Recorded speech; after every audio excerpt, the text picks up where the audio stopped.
As you are aware, Dan Wanyama, Chair, we are proposing in the finance bill that we increase the excise duty on betting from 7.5%.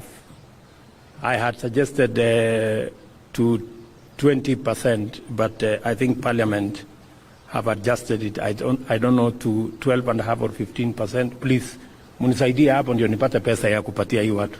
These people are doing a good job, my friend. Hata nyinyi mkubali. I will vote yes. Okay, let me ask my good brother, the governor of Nairobi. Wewe kuja semeko kitu hapa. Thank you very much, Your Excellency. Allow me to first congratulate Faith for keeping the faith and for this absolutely amazing feat, and also my brother Ferdinand, who is my good friend, and all the athletes who are here. Your Excellency, your commitment to sports and to the creative economy has never been seen in this country.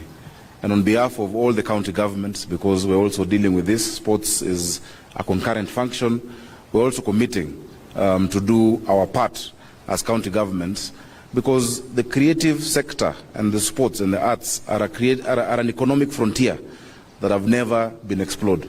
Your Excellency, if you look at Nigeria, the second biggest employer after agriculture is the arts scene, is the arts industry. But for us, Your Excellency, we have not invested that much. That is why our actors don't get airtime on TV, our musicians are not being listened to on radio, and our sports people don't get the investment they deserve. Finally, Your Excellency, I would like to urge the ministry, together with us as counties, to also look at other disciplines.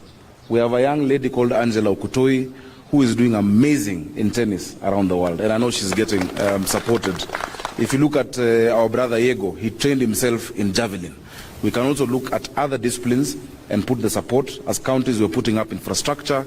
I'm proud to let you know, Excellency, Nairobi, we have plans to sort out City Stadium and call it the Joe Kadenge Stadium in honor of the work that, and the legend that he was.